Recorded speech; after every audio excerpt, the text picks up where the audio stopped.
No ar, Faixa Livre, rádio jornalismo de verdade, a informação de primeira qualidade, a interpretação e os comentários das notícias, entrevistas, o contraditório.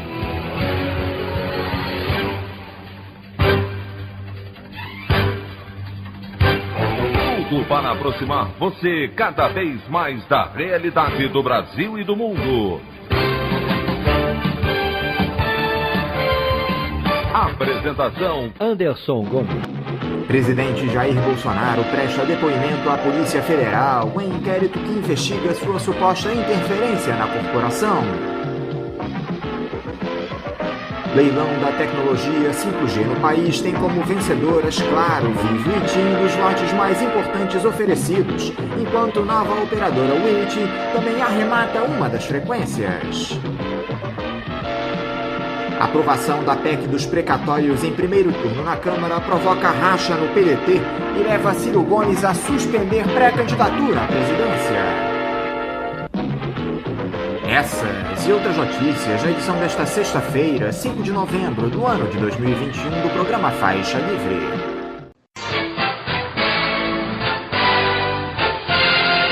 O comentário de Anderson Gomes.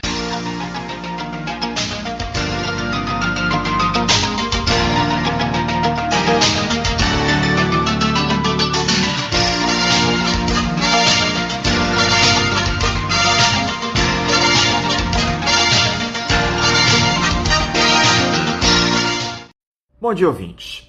A cara de pau dos parlamentares do nosso país não tem limite, como nós já sabemos bem. E essa aprovação em primeiro turno da PEC dos precatórios na madrugada de ontem foi apenas mais um exemplo disso. O deputado Arthur Lira utilizou-se de todos os artifícios possíveis, postergou a votação o máximo que pôde e permitiu que parlamentares opinassem sobre o tema diretamente de Glasgow, na Escócia, de maneira remota, em uma manobra nunca antes vista na Casa Legislativa e aprovada às pressas naquela mesma tarde. Ainda assim, a matéria passou apertado em primeiro turno, com 312 votos, apenas 4 a mais que o número mínimo de 308. O governo federal utiliza o argumento de que precisa abrir espaço no orçamento com a postergação do pagamento dos precatórios para honrar o programa Auxílio Brasil. Só que está claro que as intenções vão muito além disso. Os parlamentares querem sim colocar a mão em cerca de 47 bilhões de reais em emendas para servirem seus redutos eleitorais em ano de renovação de mandatos. Algo que temos comentado quase que diariamente aqui no programa. Só que esse malabarismo do presidente da Câmara para passar o texto em primeiro turno provocou uma série de cisões em alguns partidos. Algumas bancadas se dividiram, como a do PDT, onde 15 dos 24 deputados apoiaram a matéria, contrariando a indicação partidária. Essa iniciativa levou Ciro Gomes a suspender sua pré-candidatura à presidência da República. Em um texto nas redes sociais, o pedetista alegou que, abre aspas, não podemos compactuar com a farsa e os erros bolsonaristas. Justiça social e defesa dos mais pobres não podem ser confundidas com corrupção, clientelismo grosseiro, erros administrativos graves, desvios de verbas, calotes, quebra de contratos e com abalos ao arcabouço constitucional. Fecha aspas.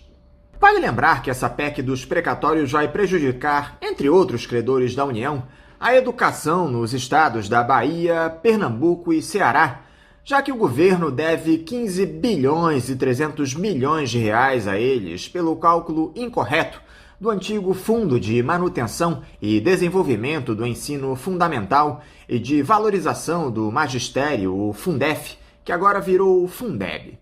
Após muito diálogo, Arthur Lira firmou um acordo que parcela essa dívida com os estados em 3 anos, na tentativa de reduzir a resistência ao texto. Enfim, agora a matéria ainda carece de votação em segundo turno na Câmara para seguir ao Senado. Veremos se, após toda a repercussão negativa que essa proposta teve, isso fará com que os parlamentares mudem seus votos e rejeitem a matéria. Ontem tivemos também o leilão da tecnologia 5G no país, outro que vinha provocando discussões a respeito de quem poderia fornecer equipamentos para as operadoras utilizarem no país. Os Estados Unidos não queriam que a chinesa Huawei entrasse na briga. Pois bem, quem arrematou os lotes nacionais na mais importante faixa do certame, a de 3,5 GHz, foram a Claro, a Vivo e a TIM, que já operam por aqui. A Winit 2 Telecom Limitada, novata no país e ligada ao Fundo Pátria, venceu a disputa pelo primeiro lote do leilão, relativo à frequência de 700 MHz, com autorização para oferecer o serviço em todo o país. Nós vamos nos aprofundar nesse tema do leilão do 5G nos próximos dias aqui no programa, mas há uma série de questões nebulosas colocadas.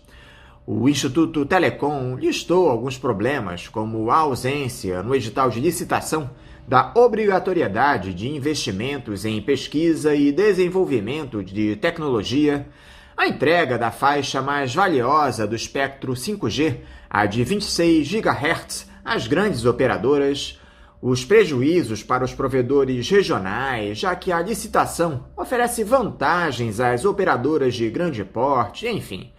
Vamos nos debruçar sobre essa questão na semana que vem, destrinchando tudo o que precisa ser explicado para que o povo brasileiro saiba exatamente a que tipo de interesse serve esse leilão do 5G no Brasil. A opinião do Faixa Livre. Bandeirantes AM, agora é 860. Sintonize no seu rádio.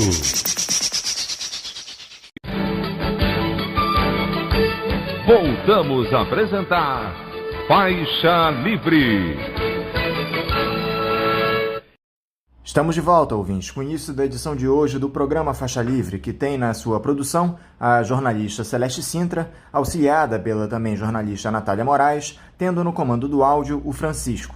Meu bom dia a todos. E meu bom dia também a você, que pode aqui participar nos enviando mensagens eletrônicas para o endereço ouvinte@programafaixalivre.com.br ou ainda registrando suas participações diretamente nas nossas redes sociais. No Facebook, nossa página é o Programa Faixa Livre.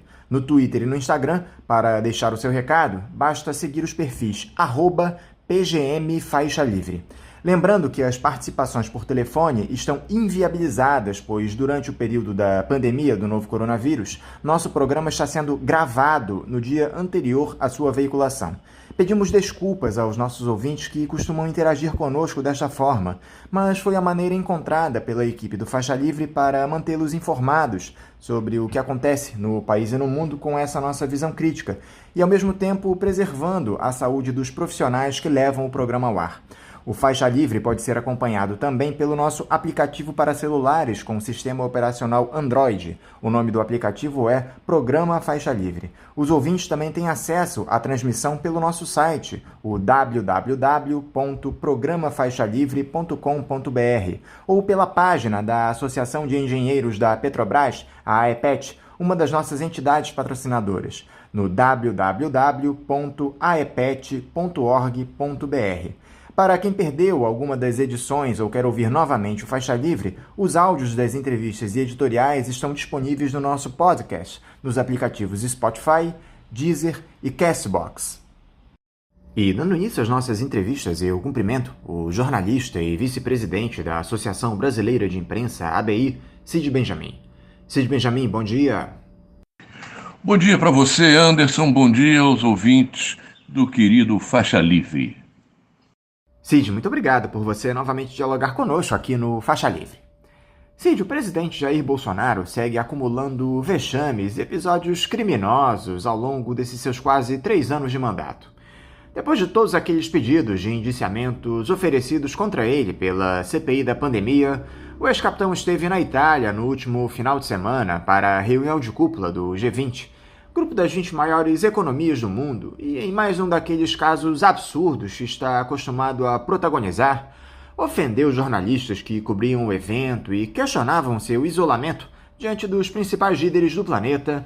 Alguns dos seus seguranças que acompanhavam a comitiva desferiram socos e empurrões, um negócio sem explicações, Mais um caso de violência gratuita e injustificável por parte do chefe do executivo brasileiro.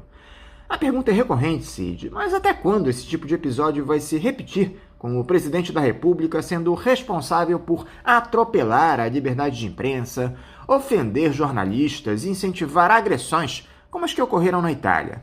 Será que isso só vai parar quando acontecer uma situação mais grave, uma morte, por exemplo?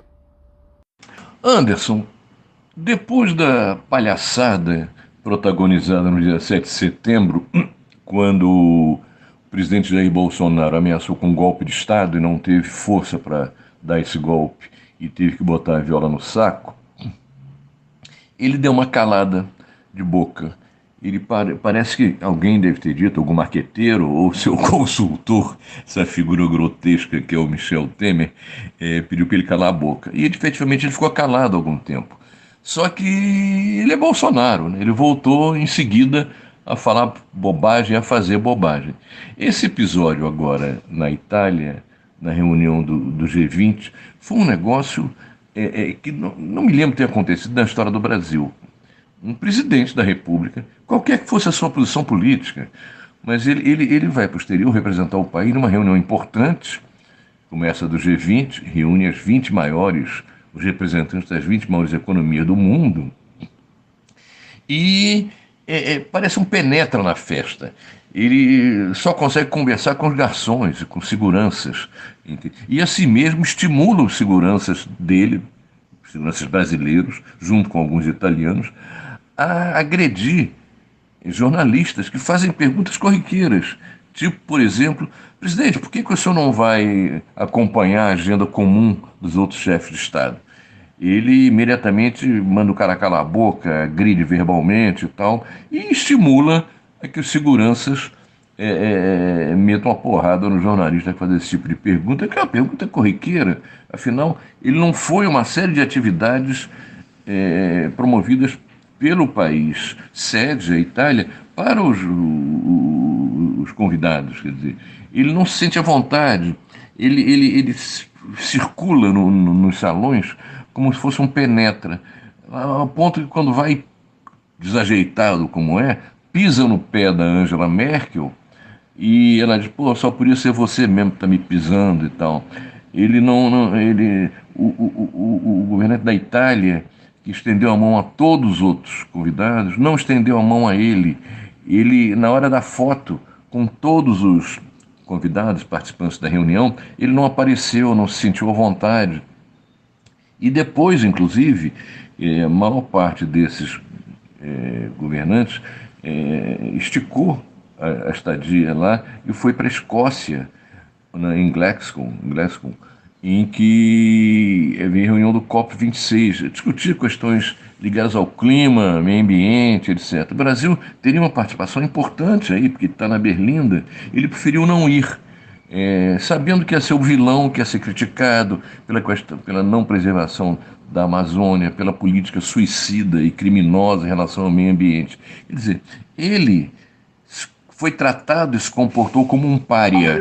Agora, como ele é presidente do Brasil, ele coloca o Brasil nesta situação, está fazendo do Brasil um pária na comunidade internacional. É uma coisa lamentável, eu nunca vi algo igual, nem com o Brasil, nem com outro país. Quer dizer, e isso só, na verdade, nos mostra como é urgente retirar esse cidadão da presidência da República. Ele não só se envergonha, como envergonha o país. É escandaloso. Esse episódio, em relação à imprensa, é muito próprio dele. Ele só gosta dos seus blogueiros que criam fake news. Jornalista que faça uma pergunta comum, presidente, por que o senhor não vai a tal lugar? Por que o senhor não foi a tal lugar? Ele imediatamente considera isso algo ofensivo e ofende o profissional que fez essa pergunta. No caso, inclusive, você pergunta até quando isso vai acontecer. Olha, o Bolsonaro vai fazer isso sempre. O que tem que acontecer, para dar um basta nisso, é que a cada molecagem que seja feita, a cada agressão aos jornalistas, a cada idiotice, cada ameaça que ele faça, que isso tem um custo político muito alto. É só por meio de um custo político alto é que ele vai parar. E alguém, algum marqueteiro, algum assessor, alguém do Itamaraty, diga: presidente, o senhor está prejudicando o país e está se prejudicando também. De forma que, enfim, o senhor pensa se não é o caso de um comportamento mais civilizado. Agora, ele é o Bolsonaro. Eu já citei aqui no Faixa Livre outras vezes aquela fábula do sapo e o escorpião. Eu vou repetir.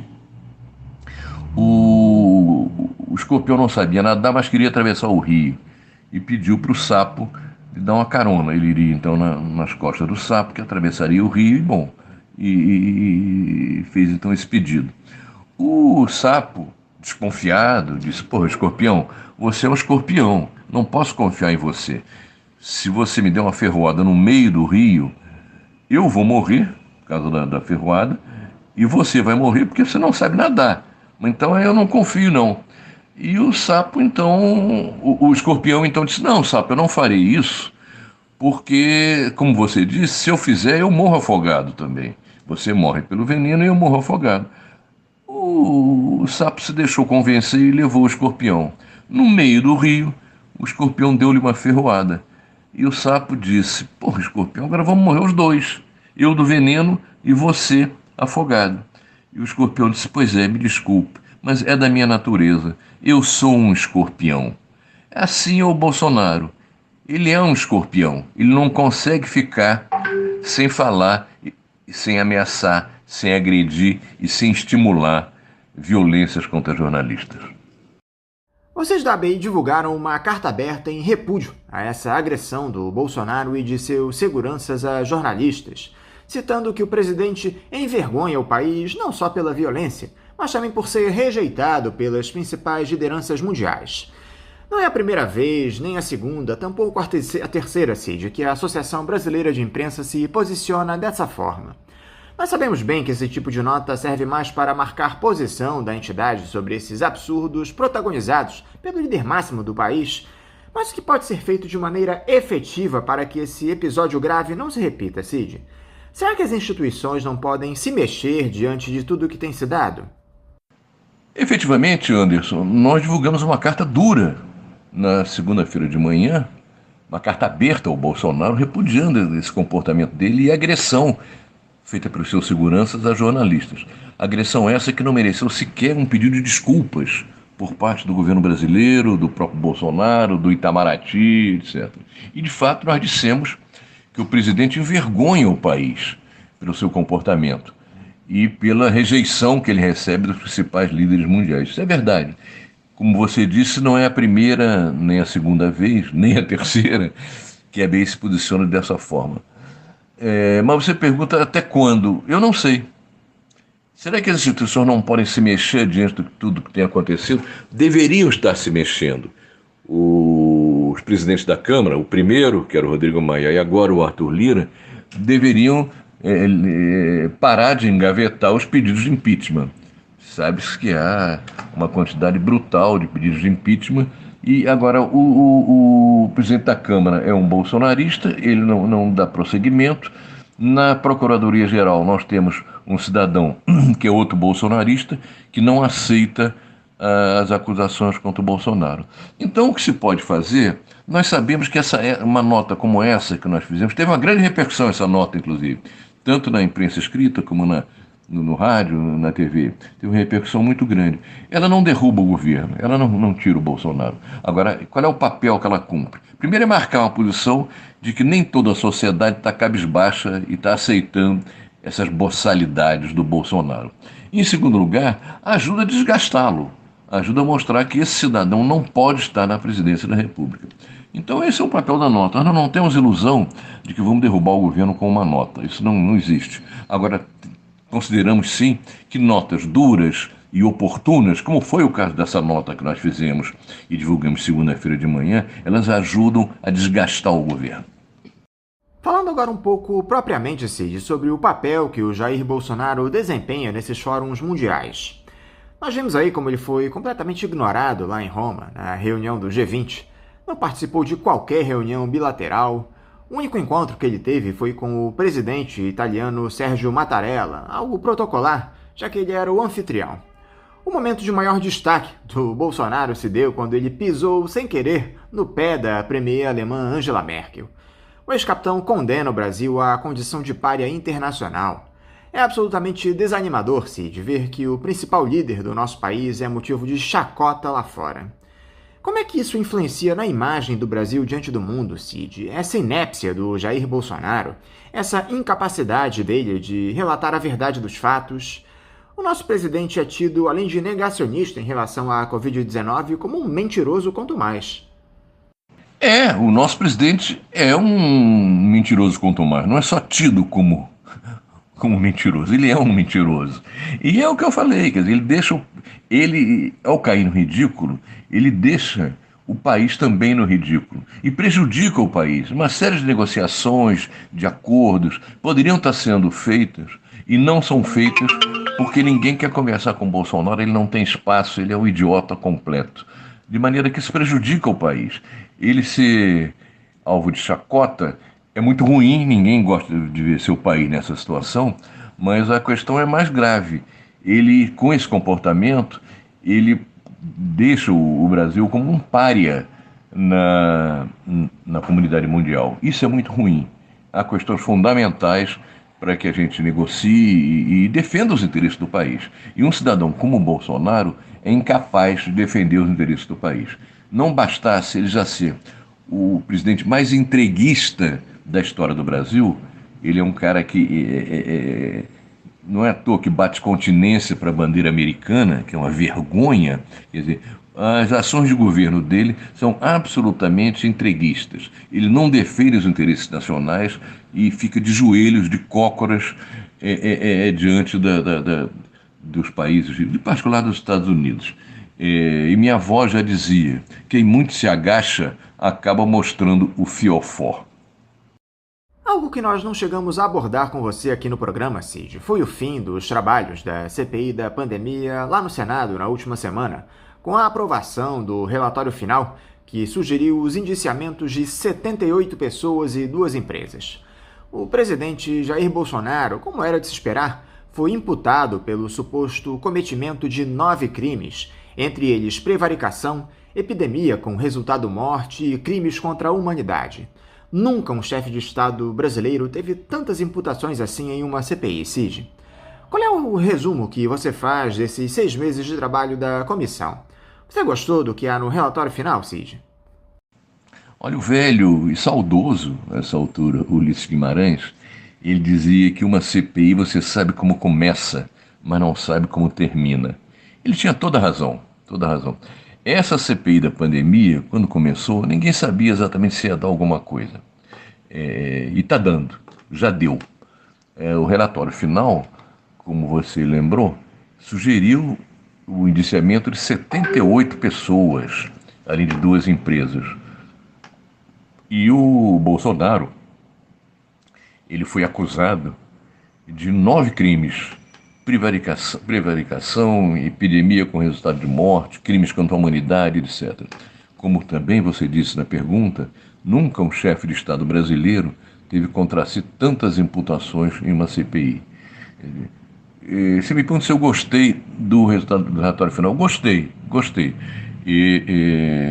Inclusive, quero dizer de público dizer aqui que o desempenho de alguns parlamentares da CPI, e cito entre eles o presidente, Omar Aziz, foi um desempenho que me surpreendeu.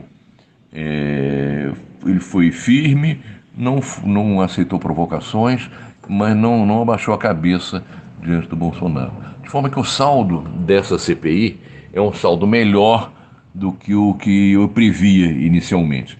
Ela, por si só, vai derrubar o governo? Provavelmente não. Até porque é muito difícil CPI derrubar o governo, e até porque o presidente da Câmara, Arthur Lira, um bolsonarista de 4 costados, ele está sentado em cima dos pedidos de CPI. Agora, mesmo que não derrube o governo, que seria o ideal que pudesse derrubar, ela ajuda a isolar o governo Bolsonaro e a mostrar, enfim, que ele não pode continuar na presidência do país. Talvez ele continue até a eleição, mas E quanto mais coisas desse tipo vierem à tona, quanto mais verdades apareçam, mais desgastado ele estará e estará em piores condições para prosseguir esse governo nefasto que compromete os interesses nacionais. De maneira que eu saúdo o resultado da CPI, digo, inclusive, dou a mão palmatória que ela fez muito mais do que eu esperava que fizesse. Também digo que algumas figuras, eu dei o exemplo do senador Omar Aziz, mas não é o único, há vários outros senadores que tiveram um excelente desempenho na CPI, mas esses desempenhos me surpreenderam. Eu não esperava muito que saísse coisa boa dali, e saiu. Eles se mostraram dignos representantes do povo brasileiro. Houve algumas sinalizações de integrantes do Judiciário, Cid, de que esse relatório final traria poucas provas do cometimento de crimes por parte do Jair Bolsonaro durante a pandemia, de que o documento seria frágil para incriminar o ex-capitão e levá-lo à perda do mandato. Você acha que todo esse esforço da CPI, tantos depoimentos, revelações estarrecedoras, tudo isso pode terminar em pizza, Cid? Olha, eu não acho. A CPI já não terminou em pizza. O fato de ela não derrubar o Bolsonaro imediatamente, isso era previsto. Até porque a CPI não tem poderes para derrubar o governo. Ela levanta questões. Entende? Ela levanta questões, faz sugestões, e ela em si não derruba o governo. De maneira que o fato dela não estar derrubando o governo não a faz terminar em pizza. Ela já levantou uma série de pontos que vão ter que ser tratados, vão ter que ser encaminhados. E mesmo que esses pontos individualmente não levem a um desfecho imediato, eles ajudam a desgastar o genocida que está hoje na presidência da República. Chama a atenção de que, às vezes, a gente se ilude com alguns instrumentos que existem na política. Por exemplo, a ABI fez essa nota que divulgou segunda-feira sobre o comportamento do Bolsonaro no exterior, sobre o fato dele fazer do Brasil um pária na comunidade internacional. Teve gente que disse, pô, mas nota não adianta, não derruba o governo. Claro, ninguém tem ilusão de que vai derrubar o governo com nota, mas sabemos que manifestações variadas da sociedade civil, inclusive notas de entidades respeitadas da sociedade, como é o caso da ABI, ajudam a desgastar o governo. São uma forma de luta, são uma forma de mobilização da população e do povo brasileiro. De maneira que a CPI não terminou em pizza. É ilusão. Ela está terminando bem, está trazendo mais elementos, pode ter desdobramentos maiores ou menores, mas ela já não terminou em pizza. A quantidade de questões que ela levantou é importante. Inclusive, ela levantou e mostrou e provou que havia dois grandes esquemas de corrupção na área da saúde. Um esquema controlado, dominado pelo Centrão, famigerado Centrão, e um esquema de militares, foi posto lá pelo general Pazuello. E esses esquemas às vezes bateram cabeça, cada um querendo ficar encarregado de compras suspeitas. E isso é muito bom, mostrar que, primeiro, que o governo Bolsonaro, ao contrário do que ele gosta de dizer, é um poço de corrupção. É um poço de corrupção. Depois, porque os militares, eu não sou contra as Forças Armadas, eu não sou contra o Exército, sou filho de militar, acho que as Forças Armadas devem ser prestigiadas, são instituições importantes para um país soberano. Agora, os militares também gostam de se apresentar como os mais honestos do país. Isso não é assim. E eu não estou fazendo acusação aqui às Forças Armadas em si ou ao Exército em si, mas a militares envolvidos em tramóias, em roubalheira. Isso a CPI mostrou. Entende? Alguns secretários executivos lá da pasta e tal. São caras tão metidos quanto o Centrão em roubalheira. E disputando com o Centrão quem vai ficar com o naco maior. Então isso tem que ser dito. Quer dizer, o militar não pode ser tratado como uma figura à parte, que não pode ser acusado de nada. Não é verdade, é um cidadão de farda, cumpre uma função constitucional, mas é um cidadão como outro qualquer. Se constatada a participação de militares na corrupção, eles têm que ser responsabilizados como qualquer um. Como qualquer um. Então a CPI também ajudou a mostrar isso. O governo de Bolsonaro é um poço de corrupção e na área da saúde, duas quadrilhas, uma integrada por militares, não que sejam as Forças Armadas, mas por militares, são de uma quadrilha. Outra quadrilha, essa mais velha, mais conhecida, que é integrada pelos bandidos do Centrão. Então isso tudo ajuda a abrir os olhos da população e mostrar que é importante que as coisas sejam esclarecidas. Agora, Cid, e essa verdadeira moratória que o Congresso quer oferecer ao governo federal na aprovação dessa PEC dos precatórios, abrindo espaço no orçamento para a farra eleitoreira dessa turma, tanto para o financiamento do programa Auxílio Brasil, como para a liberação de mais recursos para emendas parlamentares? Como é que você classifica essa proposta de emenda à Constituição discutida lá pela Câmara dos Deputados? Anderson, eu devo dizer que sou plenamente favorável a programas de ajuda emergencial para as populações mais carentes. Inteiramente favorável. A gente vive uma situação de miséria no Brasil que nunca viveu. É gente disputando com um caminhão de lixo o resto de comida. É gente revirando lata de lixo de restaurante. É gente indo ao açougue não para comprar carne, mas para pedir osso para botar na sopa. É gente sendo obrigada a roubar para dar de comer aos filhos. Então é uma situação absolutamente impraticável. E assim exige sim que haja um programa emergencial de ajuda a essas pessoas. Eu não me importo se Bolsonaro pensa num programa desse tipo por conveniência eleitoral. O fato é que tem gente morrendo de fome. Então é preciso atender esse tipo de gente. Quer dizer, aí sim, tem que ser dada a ajuda e chamar a atenção que o Bolsonaro não queria inicialmente ajuda emergencial. Depois queria uma de R$300. No final, a oposição conseguiu aprovar uma de R$600. Entende? E agora acabou e ele está vendo uma forma de implementar esse que ele chama de Auxílio Brasil, que já é outra vigarice, porque, na verdade, esse programa já existia. Ele muda de nome para dizer que é coisa dele. Ele que está propondo isso, na verdade, já existia e ele mudou de nome para aparecer como dono. Entende? Então, isso tem que ser denunciado. Mas tem sim que liberar os recursos. Mas eu quero dizer outra coisa. Existe algo que é criminoso, que é a tal do teto de gastos. Teto de gastos diz que durante 20 anos você não pode reajustar, em termos reais, os investimentos sociais no país. Numa situação em que a população cresce e que você tem carências brutais na área social e também outros investimentos essenciais, ciência, tecnologia, etc., você congelar esses investimentos, quer dizer, é um crime contra a população. É interessante que a remuneração dos especuladores, dos banqueiros, dos caras que estão operando aí na especulação financeira, essa remuneração não é atingida pelo teto de gastos, mas o gasto em saúde, em educação, em segurança é atingido. Então esse teto de gastos é um absurdo. E daí que não me parece adequado a forma como a imprensa às vezes trata dessa questão, contrapondo ou bem a austeridade, ou acabamos com a austeridade e então vamos dar a ajuda emergencial. Na verdade, é preciso um orçamento equilibrado.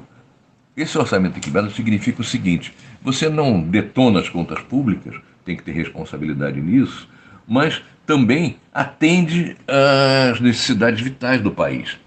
Esse é o debate. Esse é o debate e essa é a questão. De forma que é uma ilusão isso dizer que não, mas não, você não pode gastar mais do que arrecada, tal como uma dona de casa. Não é assim, a dona de casa tem o que ganha estabelecido ali, ela não tem como aumentar a receita dela. Entende? O governo pode tirar de quem tem. Ele pode começar a tirar de juízes, militares, políticos, especuladores, bancos, enfim, pegar dinheiro daí desse pessoal, que é proporcionalmente quem paga menos imposto no país, quer dizer, para atender coisas absolutamente fundamentais no país. Quer dizer, o debate é esse, porque todo mundo gosta quando se diz, não, fulano é um governante austero, não é um perdulário. Ora, tudo bem, ninguém quer um governante perdulário, um cara que seja um irresponsável. Agora, se você coloca a questão nesses termos, já sai perdendo, porque quem quer fazer investimentos na área social, naturalmente, ele não pode ser apontado como perdulário, ao contrário.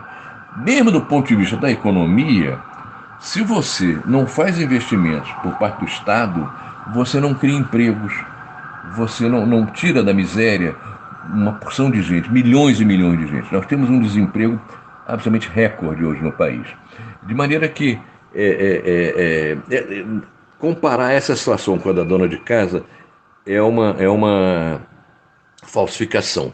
É preciso sim ter gasto social, é preciso sim apoiar pequenas e médias empresas, é preciso sim recuperar os serviços sociais,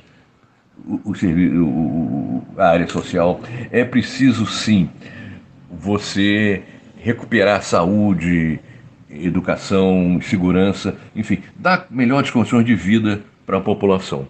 E dinheiro existe. Dinheiro existe. Eles gostam muito de dizer que os funcionários públicos, os servidores públicos, são privilegiados. Agora, quantos dias de férias tem funcionário público um ano? Quantos tem os juízes? Os parlamentares, entende? Por que eles têm mais salários? Porque ganham essa quantidade enorme de salários no ano deles é maior que o dos outros. Entende? E os juízes, por que o juiz, mesmo que tenha uma casa própria, um local em que reside, nem teve que se mudar no local em que reside, ele tem direito a um baita de um auxílio moradia? Isso é escandaloso, é escandaloso. Então tem que se atacar aí e mostrar que tem dinheiro sim. O que acontece é que não se mexe com os poderosos. Os poderosos continuam poderosos e muito ricos, e se pensa em tirar só do bagrinho, do pequeno. Isso é um escândalo. Portanto, é preciso, ao entrar nessa discussão sobre o auxílio emergencial, centrar o fogo nessa coisa de teto de gastos. Isso é um crime da forma como está formulado. Evidentemente que você tem que ter limitação para os gastos do poder público. Agora, não nesses termos. Nesses termos significa você deixar de ter investimentos sociais por 20 anos, e deixar a população que já é carente numa situação ainda pior. Quem deve lançar pré-candidatura para a presidência nos próximos dias, Cid, surpreendendo um total de 0 pessoas, é o ex-juiz e ex-ministro da Justiça e Segurança Pública, Sérgio Moro. Foi anunciado para o próximo dia 10 o evento de filiação dele ao Podemos. A grande questão, Cid, é que esse sujeito, um dos principais responsáveis pela tragédia que temos no nosso país ao liderar aquela criminosa força-tarefa de Curitiba da Operação Lava Jato, não goza mais do mesmo prestígio. Ele tem aparecido com pouquíssimo destaque nas pesquisas, boa parte da população já se deu conta do mal que ele fez ao Brasil. Dá para acreditar que essa eventual candidatura do Sérgio Moro à presidência no ano que vem possa emplacar, Cid? Anderson, eu penso que o Sérgio Moro já perdeu seu melhor momento na política. Ele está inteiramente desmascarado, quer dizer, como um juiz ladrão, como disse o deputado Glauber Braga. Comprovou-se, inclusive confirmando-se no Supremo, que ele não era um juiz equilibrado. Ele, enfim, trabalhou de forma facciosa para comprometer e condenar o Lula. Isso fez com que ele perdesse muito daquele prestígio, de que aquela coisa de que ele então pode concorrer aqui ou ali, etc. Penso que a candidatura dele à presidência não vai chegar a lugar nenhum. Pode ser que ele esteja lançando essa candidatura, inclusive, como um balão de ensaio para concorrer a outra coisa, Senado, Câmara de Deputados, etc. Porque está claro, é um cara que já está desmascarado. eu vou de novo recorrer a uma fábula. Eu gosto muito de fábulas.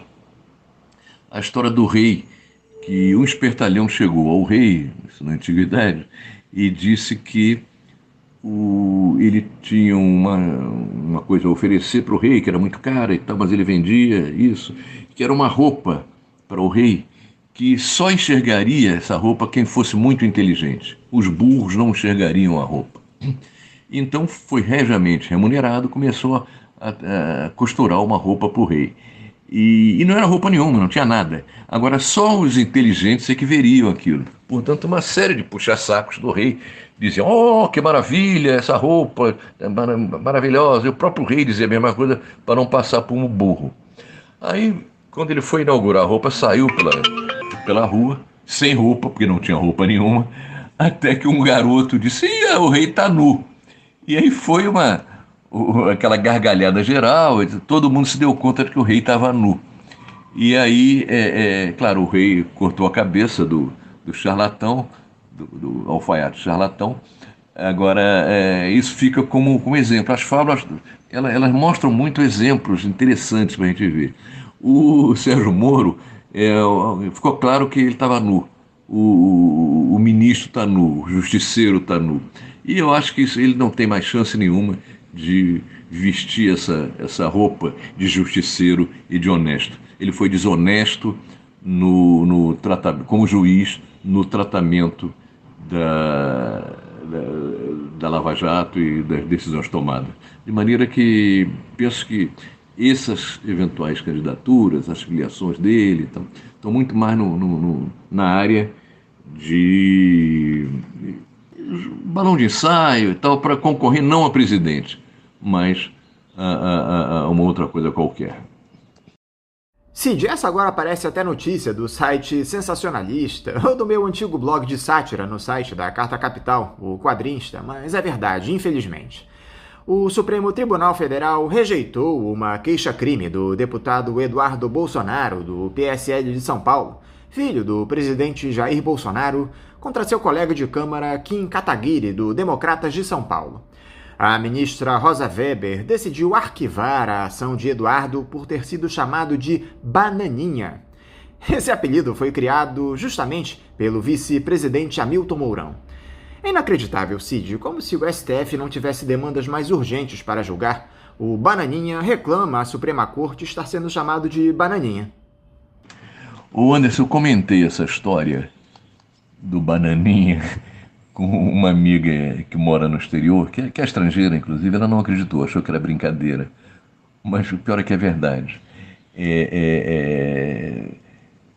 O filho do presidente, o deputado Eduardo Bolsonaro, entrou no Supremo para que ele não pudesse ser chamado de Bananinha. O apelido seria, eu não sei, nem tenho muito interesse em conferir, seria por conta das dimensões diminutas, digamos, do órgão sexual do rapaz.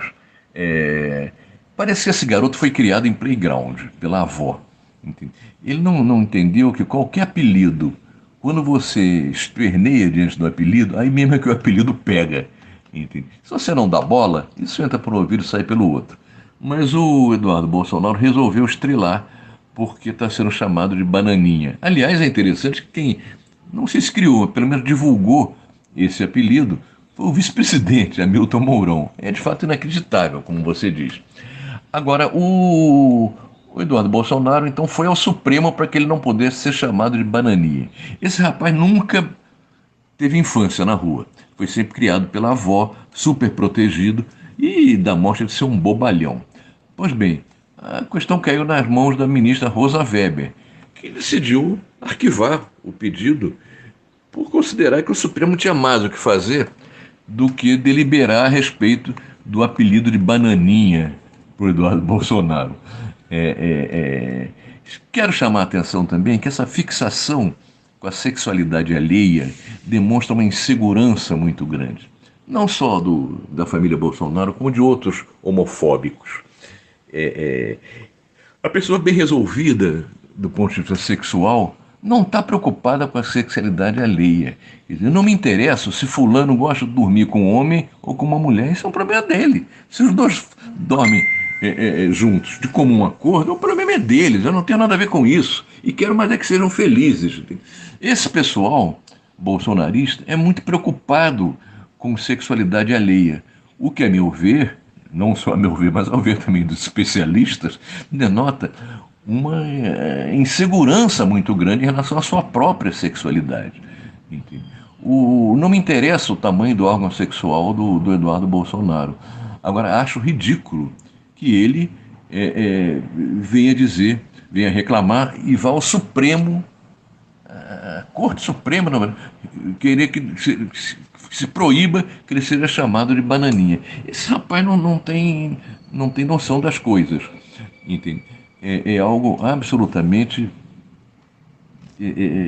ridículo. E chama atenção, inclusive, de que por conversas com moças que têm mais experiência nessas questões do que eu ouvi de várias delas que o tamanho do órgão sexual masculino não influi no prazer que a mulher tem na relação sexual. Não influi. Outros fatores são mais importantes. Quer dizer, claro que quando a pessoa é insegura, como quem se incomoda com um apelido como esse, possivelmente essa insegurança deve afetar seu desempenho na cama. E agora, não é um problema do tamanho do órgão sexual, é o problema da insegurança do cidadão. Tudo bem. Enfim, esse episódio é um episódio muito próprio que mostra como está o Brasil hoje, como é a família Bolsonaro e como é o Eduardo. Eu lamento que ele esteja incomodado com esse apelido. Eu não faria esse tipo, eu acho uma coisa dele, ninguém tem nada a ver com isso. O vice-presidente general Hamilton Mourão não tinha nada que ficar difundindo que ele tem esse apelido de bananinha por ter pau pequeno. Agora, eu acho o mais ridículo de tudo, ele é o Supremo pedir que seja proibida essa expressão ao se referir ao tamanho de seu órgão sexual. A ministra Rosa Weber fez o que tinha que fazer, foi tratar de coisa mais séria e mandou arquivar esse tipo de coisa. Cid Benjamin, mais uma vez, muito obrigado por você estar aqui dialogando conosco no Faixa Livre. Eu quero te desejar um ótimo dia de trabalho, um bom final de semana e deixar aqui o meu abraço. Bom, Anderson, hoje eu fico por aqui, então, nessa mensagem de despedida, reafirmando meu prazer em estar começando com Faixa Livre, com vocês e com os ouvintes e com as moças, as jovens da retaguarda da produção. Um grande abraço e continuo me colocando à disposição de vocês todos. Até a próxima. Conversamos aqui com o jornalista e vice-presidente da Associação Brasileira de Imprensa, ABI, Cid Benjamin. Vamos agora ao nosso primeiro intervalo. Voltaremos já já. Bandeirantes 860. Nova frequência para velhos amigos.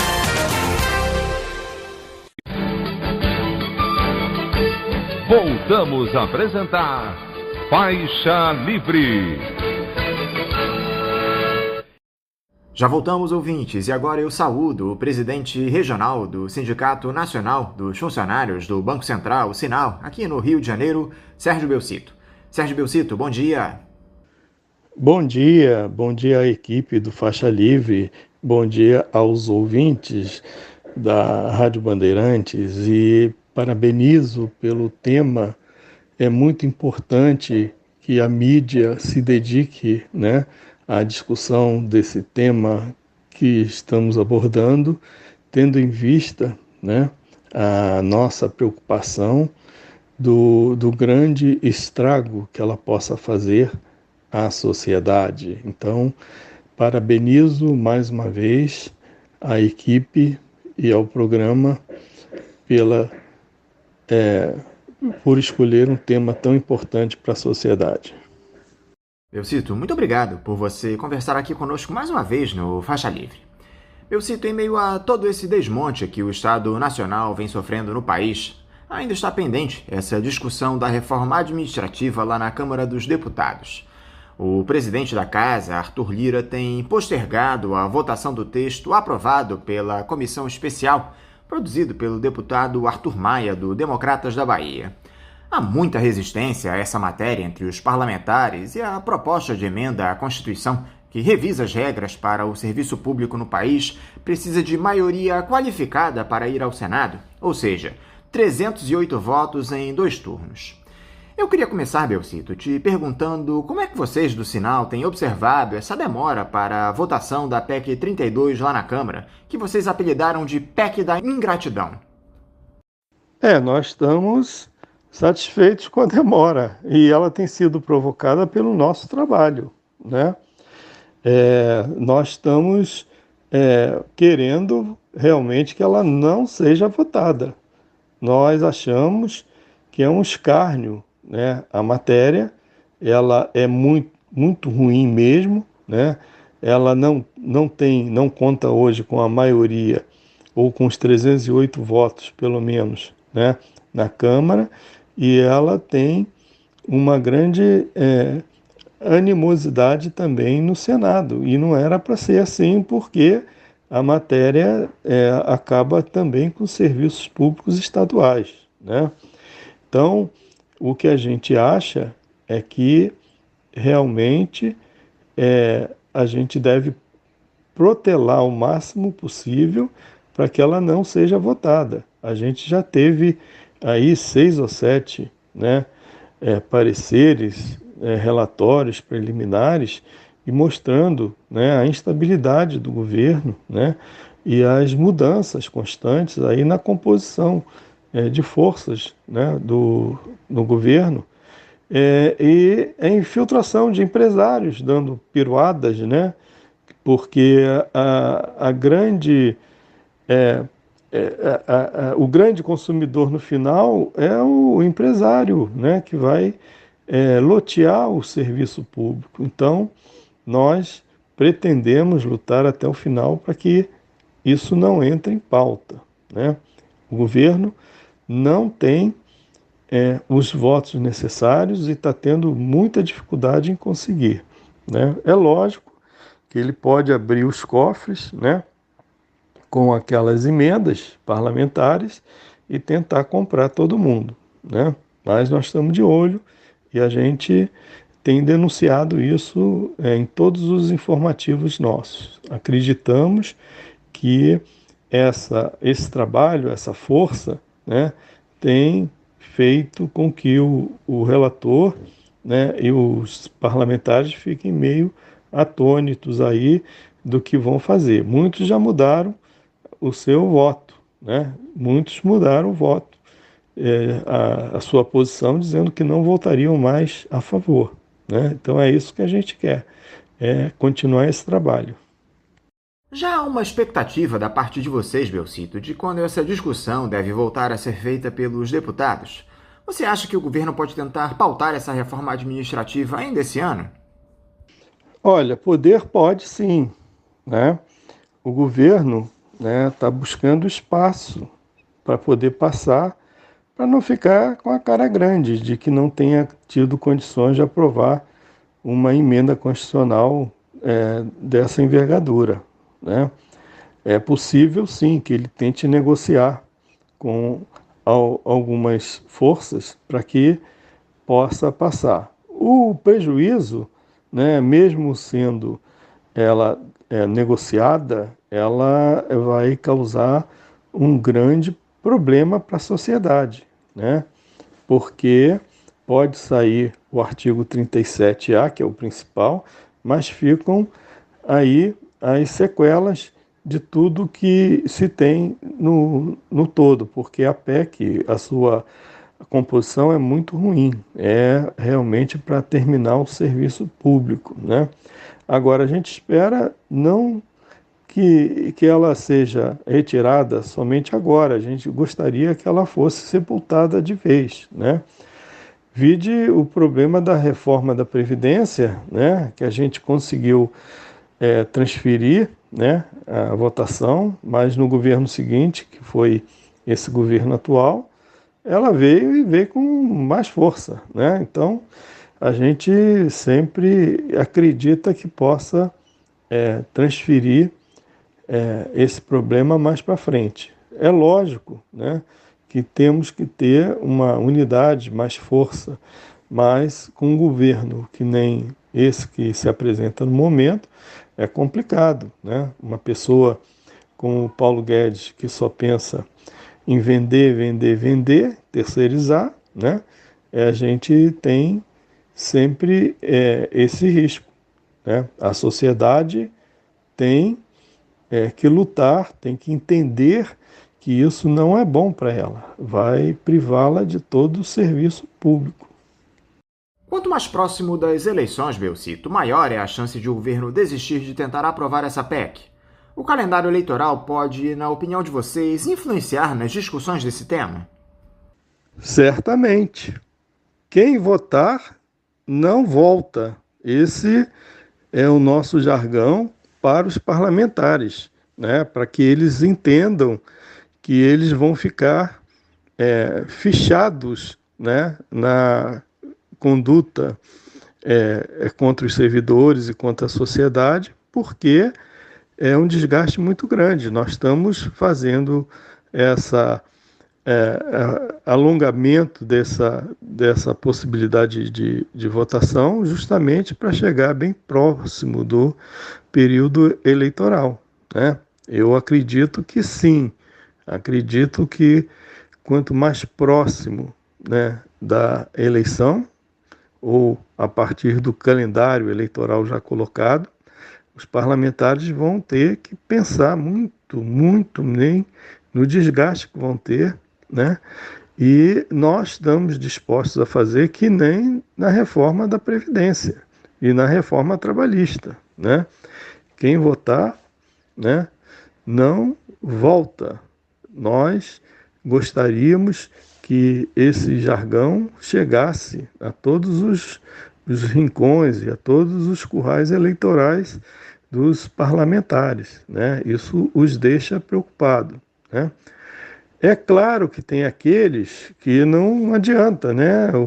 Os integrantes do Partido Novo, por exemplo, né? Eles têm fixação por isso, né? E não têm o menor entendimento do que seja, né, uma estrutura de Estado e a responsabilidade com a sociedade, né? É incrível, né, o pensamento, né, burocratizado, né, para não dizer burocratizado, de todos os parlamentares desse partido que odeiam a sociedade, odeiam o serviço público e odeiam os servidores. Dentre os termos dessa proposta que foram aprovados com muito suor pelo governo lá na Comissão Especial da Câmara, Belcito, quais seriam os mais prejudiciais para o funcionalismo público no país? Todo o texto é muito ruim, é nefasto, tá? Mas o artigo 37A, ele faz com que o serviço público possa ser totalmente colocado na mão da iniciativa privada, na terceirização, né?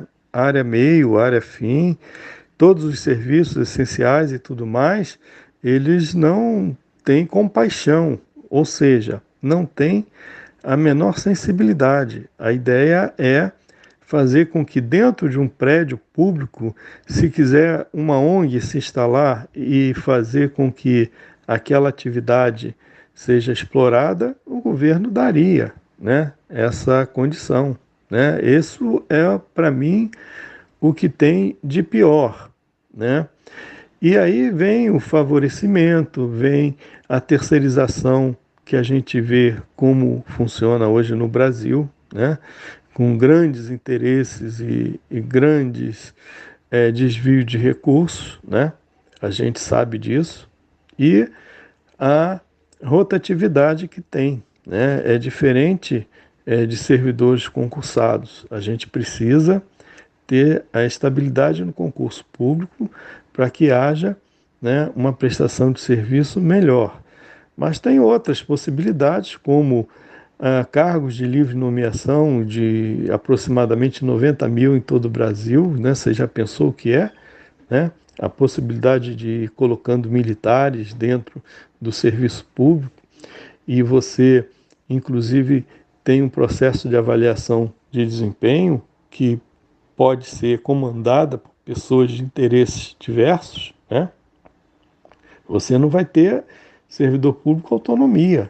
Esse é um problema muito sério, né, para que o servidor tenha a sua condição de trabalho com tranquilidade, não só autonomia funcional, técnica, mas também tenha condições de fazer um trabalho e tenha a segurança, né, para que esse trabalho possa prosseguir e que ele não estaria sujeito a outros problemas, como perseguição também. Então, é muito ruim mesmo o texto da PEC 32 e ele é realmente uma forma de acabar com a possibilidade de ter garantias no serviço público. Garantias que eu digo é tranquilidade de trabalhar com isenção. E como é que anda a articulação dos sindicatos em torno desse tema, Belcito? Vocês têm se mobilizado de que forma para tentar pressionar os parlamentares a não aprovarem essa malfadada PEC 32? Os servidores públicos, né, pelo menos as lideranças, elas estão muito unidas, né, e estão trabalhando em conjunto. Nós temos uma frente parlamentar a favor do serviço público, temos uma discussão muito boa, temos diversas formas de comunicação, nós temos alguns parlamentares, né, que são contra essa PEC, né, que têm nos ajudado, nos orientado, dado dicas de atuação e eles têm procurado em todos os espaços, né, fazer discursos e também promover, né, a discussão e a mobilização de parlamentares também, né, contra a PEC, né. Além disso, nós temos o FONACAT, né, e o FONASEF, que são dois órgãos, dois fóruns que a gente frequenta e estão muito unidos e estão capitaneando esse trabalho de mobilização todas as semanas nos aeroportos e também buscando, né, afetar os currais eleitorais daqueles que se manifestam favoráveis, né, à votação da PEC. Então, nosso trabalho tem sido intenso, tem sido um trabalho muito grande e a gente tem buscado a cada semana aperfeiçoar e ter informações de como trabalhar na semana seguinte. Belcito, é inegável que todos esses ataques que o serviço público vem sofrendo no nosso país têm provocado mudanças no perfil do funcionalismo e aberto novas fronteiras de luta para que se tente manter o mínimo de direitos para os servidores, como atualmente nessa mobilização para se barrar a PEC 32. Eu gostaria que você nos explicasse, Belcito, quais são as perspectivas, os desafios do serviço público para os próximos anos. O que é que vocês vislumbram aí em relação ao funcionalismo nos próximos governos? Olha, é uma empreitada complicada, pesada, né? O servidor público tem sido atacado, né, constantemente e tem se colocado o custo, em que pese nós termos apenas com despesa 4% do PIB, como o custo principal, não se fala nos juros que se paga, né? E a gente tem uma população carente que precisa de assistência do Estado, né? Nós passamos pela reforma trabalhista, né, que mexeu conosco também, teve repercussão, teve a reforma, principalmente a reforma da Previdência, que deu uma tungada, né, nos nossos proventos e os nossos salários, até porque nós já vimos pagando, né, regularmente. A gente hoje paga uma média de 17% de Previdência, né, e ainda tem preparado, né, uma cota extra, uma taxa extra que pode chegar a 22%. Né, e o governo faz o que bem entende, né, desvia recursos e bota na conta do servidor e do trabalhador como um todo, né? Então, o que se tem visto é a retirada de direitos e garantias, né? A gente tem uma preocupação muito grande com o concurso público, que pode garantir uma melhor qualidade, né, do serviço e qualificação, né? Qualificação mesmo. Qualificação de todas as áreas que vão se aprimorando e vão sendo necessárias. Então, concurso público, para mim, é fundamental. Grande parte do que se vê aí de bandalheira no serviço público é promovido, tem a interferência de pessoas colocadas, né, por políticos que são cargos de livre nomeação, né? É difícil você ver um servidor público, né, concursado, qualificado, né, envolvido em alguma coisa. A pandemia mostrou claramente qual foi a preocupação e como atuou o serviço público, né, na área de saúde, com toda a precariedade. Então, a nossa preocupação é qualificação do serviço público e um bom atendimento à população. Agora, Belcito, eu fiquei sabendo que o Sindicato Nacional dos Funcionários do Banco Central completou 33 anos no último dia 28, quando também foi comemorado o Dia do Servidor Público. Além de parabenizar vocês por essas mais de 3 décadas de lutas, Belcito, pelo funcionalismo, pelos interesses do povo brasileiro, eu gostaria que você falasse um pouco sobre essa história do sinal. Quais os momentos mais marcantes, os fatos que podem ser destacados nesses pouco mais de 33 anos de existência do sindicato? Nesses 33 anos tem a história. Nós já temos 2 livros escritos e tem conteúdo para muito mais, né? A nossa luta é muito antiga, né? Desde antes da Constituição, onde nós não podíamos ainda nos sindicalizar, não tinha sindicato. Nós tivemos uma luta enorme, fomos obrigados, né, a lutar pela reintegração de 19 colegas que foram demitidos sumariamente pelo banco, como uma forma, uma demonstração de força de que nós não podíamos pleitear nada. Era um período muito difícil, né? Felizmente, com a Constituição de 88, a gente conseguiu, né, a sindicalização com o sindicato, a criação do sindicato, e conseguimos a reversão, né?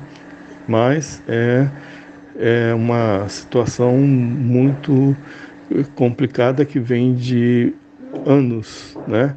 Nós tivemos também uma grande luta para conquistar o nosso plano de cargos, a nossa carreira no Banco Central, porque eram pessoas que vinham cedidas do Banco do Brasil, do BASA, da Caixa Econômica, e nós não tínhamos uma carreira. Primeiro concurso, né, por volta dos anos 70, 76, 75 mais ou menos, onde ingressaram os primeiros, né, ficaram algum tempo lá sem ter efetivamente possibilidades, perspectivas de carreira, né. Logo a seguir, próximo dos anos 90, 95 mais ou menos, 96, a gente acabou sendo tendo alterado o nosso contrato, passando de seletista para o regime jurídico único, né? Nós éramos contratados pela CLT e tínhamos toda a garantia e estabilidade, né? Perdemos a nossa fundação de seguridade, né, de previdência, nossos assentos. Perdemos também benefícios do nosso plano de saúde, onde tivemos que lutar, né, para que ele sobrevivesse a isso tudo. E perdemos também, né, um grande espaço para as nossas associações, que eram mantidas subsidiárias subsidiadas pelo banco, na verdade, mas que prestavam um grande serviço, né, aos servidores. E isso tudo também com uma grande luta pela manutenção do poder aquisitivo, né? Nós tivemos 8 anos do governo do FHC sem um reajuste, né? E essa luta continua em todos os governos. Nós, como servidores públicos, né, temos sempre a necessidade de lutar, já que pela Constituição hoje não tem garantia nenhuma de reposição salarial. É isso aí, a nossa luta é grande e deverá ainda ser maior à medida em que o orçamento fica cada vez mais estrangulado. E como é que vocês, servidores, Belcito, observaram esse contato próximo entre o presidente do Banco Central, Roberto Campos Neto, e o dono do BTG Pactual, André Esteves, em diálogo divulgado recentemente? Isso surpreendeu vocês de alguma forma? Olha, surpreender não surpreendeu tanto porque nós já tivemos casos anteriores com o Meirelles, mas a gente acha uma vergonha. Nós achamos que isso não deveria ser permitido, em que pese ele ter dito que comunicou ao Congresso e tudo mais, né? Tanto ele como o ministro da Economia, Paulo Guedes, né, tem o poder na mão de fazer a política monetária, controlar a taxa de dólar, ver os aspectos tributários, né, que os beneficiam lá fora, né? Então, realmente é vergonhoso um país, né, ser governado por pessoas que têm claros interesses em manter a sua poupança, os seus investimentos lá fora. Eles já não confiam no país, né? Tem medo de quê? Medo deles. Ou querem se beneficiar, ou lavar dinheiro, é lógico, né? Então, é muito ruim realmente para as instituições a existência desses fatos, né? Isso nos revoltou e muito, e a gente acha que a legislação deveria ser aperfeiçoada para não permitir esse tipo de coisa, ainda mais na mão de gestores, de pessoas responsáveis pela política, né, política econômica e política tributária, para se beneficiarem no fundo, né? É um escárnio, é uma vergonha realmente, mas é como eu te disse, infelizmente quem manda aqui é o capital, quem manda nessa terra são os poderosos e o povo tem mais que seguir o seu caminho, o seu destino triste, né? Mas a gente precisa muito dessa conscientização da mídia para que todos possam realmente tentar reverter situações como essa no futuro, né? A legislação tem que ser alterada. Nós não podemos deixar que isso seja permitido ou seja contemporizado, porque isso é imoral. Sérgio Belcito, mais uma vez, muito obrigado por você conversar aqui conosco no programa. Eu quero te desejar um ótimo final de semana e também mandar aqui meu forte abraço. Obrigado ao Faixa Livre, mais uma vez. Agradeço e me considero satisfeito pelo espaço concedido à causa dos servidores, né? É muito bom ter ainda uma mídia que possa transformar os nossos desejos e ecoar para que a sociedade possa ter noção do quanto é difícil ser servidor público e lutar pela causa da sociedade como um todo. O desmonte do serviço público hoje tem sido uma constante em todos os governos e é preciso que a gente, como uma população empobrecida, né, e sem recursos, né, que mais necessita do Estado, tenha essa consciência para que a gente possa ter uma qualidade de vida melhor. Conversamos aqui com o presidente regional do Sindicato Nacional dos Funcionários do Banco Central, o Sinal, no Rio de Janeiro, Sérgio Belcito.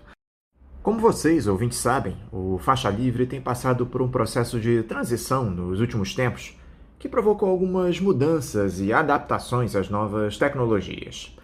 Uma delas é justamente a adoção de uma chave Pix, essa nova modalidade de transferência de valores para os ouvintes que desejam contribuir com qualquer quantia para a manutenção do nosso programa. Portanto, para você que já aderiu a essa tecnologia, a chave Pix da conta do Faixa Livre é o nosso e-mail, ouvinte@programafaixalivre.com.br. Repetindo, a nossa chave Pix é ouvinte@programafaixalivre.com.br. Para você que faz transferências da maneira tradicional, a nossa conta corrente em nome da Associação de Funcionários do BNDES, a AFBNDES, do Banco Itaú, agência 1964, conta corrente 03004, dígito 1. Repetindo, a agência do Banco Itaú, de número 1964, conta corrente 03004, dígito 1. O CNPJ da FBNDES para a realização de depósitos para quem não é cliente do referido banco é o 33984-550-0001-41. Repetindo, o CNPJ da FBNDES é o 33984-550-0001-41. Lembrando que todos os recursos depositados nessa conta são destinados exclusivamente ao financiamento dos custos do Faixa Livre. Para quem não conseguir anotar as informações referentes à conta, elas estarão disponíveis também no nosso site, o www.programafaixalivre.com.br, e nas nossas redes sociais, no Facebook, Twitter e Instagram. Então, repetindo mais uma vez, a nossa chave Pix é ouvinte@programafaixalivre.com.br e a conta corrente em nome da AFBNDES no Banco Itaú, agência 1964, conta de número 03004, dígito 1. Vamos agora a um novo intervalo. Voltaremos já já. Bandeirantes AM, agora é 860. Sintonize no seu rádio.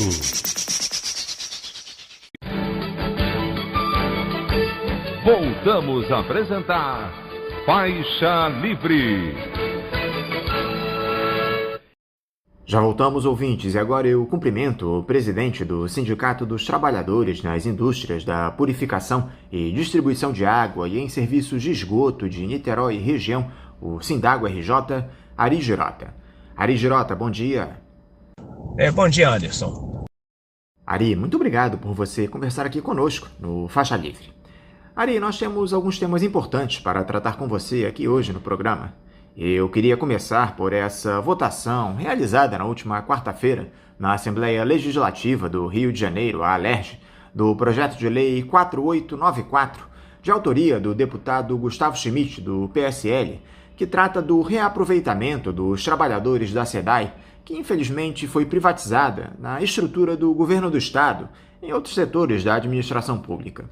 Essa, evidentemente, é uma matéria de extrema importância, ainda mais em um momento como esse, em que os profissionais se veem perdidos diante desse processo de venda da estatal para a iniciativa privada.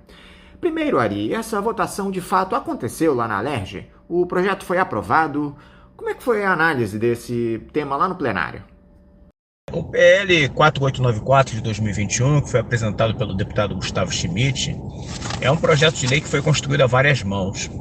Ele foi construído pelos trabalhadores da SEDAI, pelo Sindágua, pelo escritório de advocacia Garcês Advogados Associados, foi apresentado à ALERJ e acolhido pelo deputado Gustavo Schmidt, pelo deputado Luiz Paulo Correia da Rocha e pelo presidente da Casa, o deputado André Siciliano. E ele visa garantir a manutenção da empregabilidade de mais de 3 mil servidores concursados da SEDAI, que fizeram provas ao longo dos últimos 40 anos para ingressar na empresa, como é a forma de ingresso no serviço público prevista na Constituição Federal. A única diferença é que são trabalhadores contratados pelo regime da CLT. Mas não temos diferença outra alguma na questão do acesso ao serviço. Portanto, temos o direito, né, de ser aproveitado, e não é a primeira vez que vai acontecer no estado do Rio de Janeiro e no Brasil, né? Em outros momentos da história, outros servidores e empregados de empresas públicas concursados, ao final da empresa, por conta de privatização, foram cedidos a órgãos da estrutura estadual, municipal e até mesmo federal, de acordo com o interesse da administração. É bom ressaltar que os trabalhadores da SEDAI são trabalhadores especializados, em sua esmagadora maioria, com formação técnica e superior para a execução de funções sem precedentes no mercado de trabalho. São pessoas muito competentes, né? Então, esse projeto visa acolher na estrutura do Estado, que tem um déficit de mais de 50 mil servidores, porque ao longo dos últimos 10 anos, o Estado do Rio de Janeiro deixou de realizar concurso para vários órgãos, como o INEA, como a própria Agenersa, que é a Agência Reguladora de Serviços Públicos de Saneamento, o DETRAN, enfim, a área da saúde, a área da educação, e o quadro de funcional da SEDAI, ele é dotado de pessoas muito qualificadas que podem estar suprindo as necessidades de atendimento à população do Rio de Janeiro. E como é que se daria esse aproveitamento dos trabalhadores da SEDAI em outros setores da máquina pública, Ari? Onde isso aconteceria? Quais as regras para que isso se dê?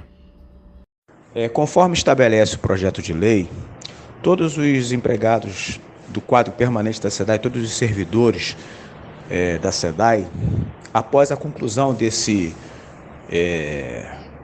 nefasto processo de concessão que está em curso aí, serão geridos pela Secretaria de Estado de Planejamento do Governo do Rio de Janeiro.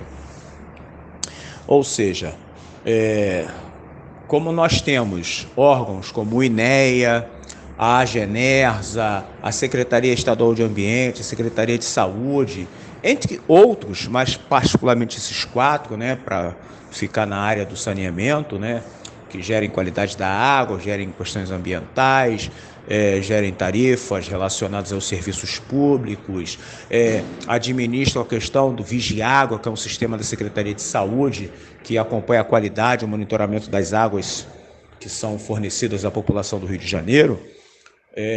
Os trabalhadores da SEDAI poderão ser encaminhados a esses órgãos para continuar a prestar serviços para a população do Rio de Janeiro, com um destaque importante. O quadro de servidores públicos do Estado do Rio de Janeiro tem um déficit de mais de 50 mil servidores.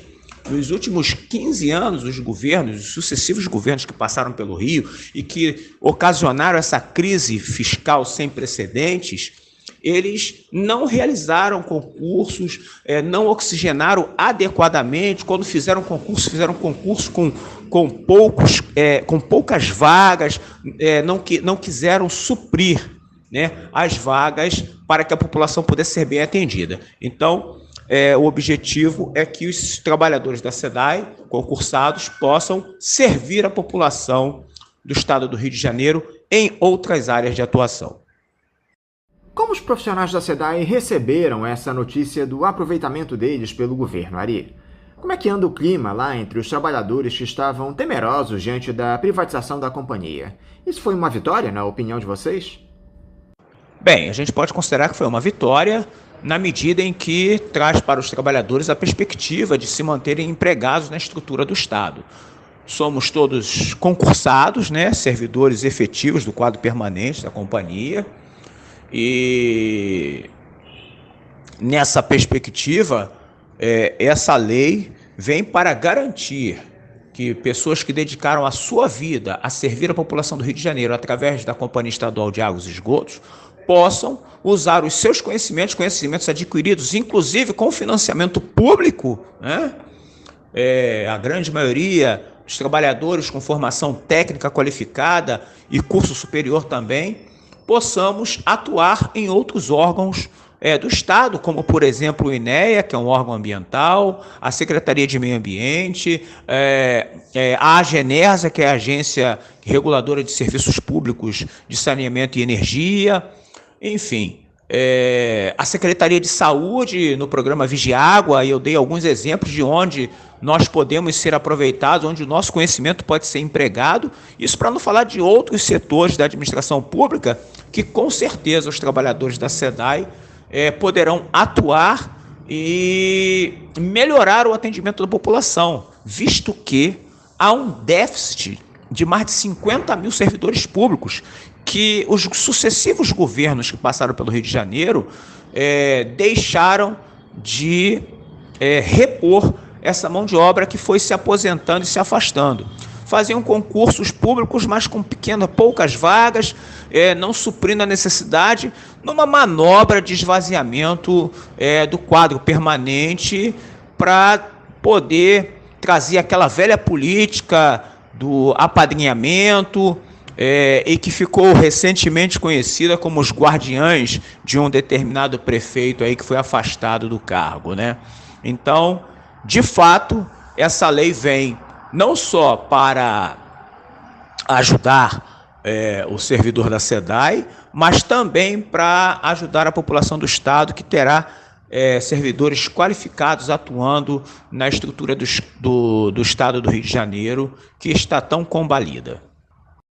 Por falar em privatização da SEDAI, uma notícia que nos causou surpresa esses dias foi a de que a concessionária Águas do Rio, que conquistou 2 blocos no leilão da companhia no fim do mês de abril, acabou assumindo a operação do serviço de águas e esgoto em 27 municípios, bem antes do previsto.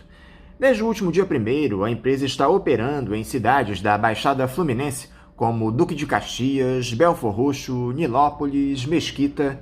A previsão era de que Águas do Rio começasse a atuar apenas em fevereiro do ano que vem. Por que houve essa antecipação, Ari? Qual foi a alegação dada pelo governo do estado para essa medida, no mínimo muito polêmica? Bem, em relação a essa antecipação, para ser muito cordial, a gente pode dizer que beira a irresponsabilidade, e essa irresponsabilidade pode chegar, inclusive, a ocasionar sérios danos e risco à população do Rio de Janeiro, visto que o governo do estado alega que havia uma previsão no edital, e ela existe realmente, que a operação assistida poderia ser encerrada antecipadamente caso houvesse entendimento entre as partes.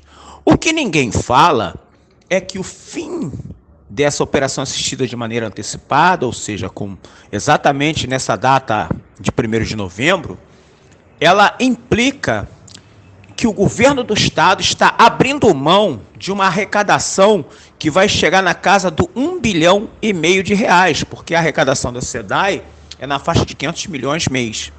E quando o governo do estado abre mão dessa arrecadação para que a iniciativa privada possa arrecadar, isso pode resultar, para além das questões sanitárias e ambientais, os riscos, também na renúncia de receita. Porque não é porque está previsto num edital esse, como se tem anteriormente, que foi feito de maneira muito, digamos assim, suspeita pelo próprio BNDES, dadas as circunstâncias em que ele ocorreu, ele causa, de fato, prejuízo para o Estado, na medida em que a SEDAI, exatamente nos meses onde a arrecadação tende a ser um pouco maior por conta do consumo no verão,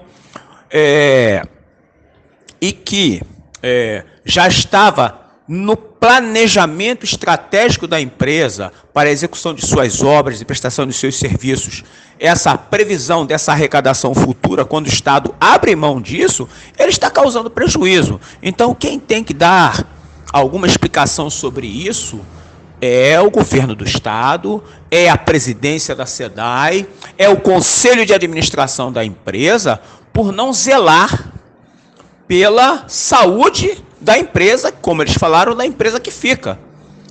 Como pode um governo abrir mão de uma receita, repito, estimada na casa de 1,5 bilhão? E mais, com um adendo, as tarifas da SEDAI foram reajustadas em meados de setembro. Houve um reajuste autorizado de 9,84% aproximadamente.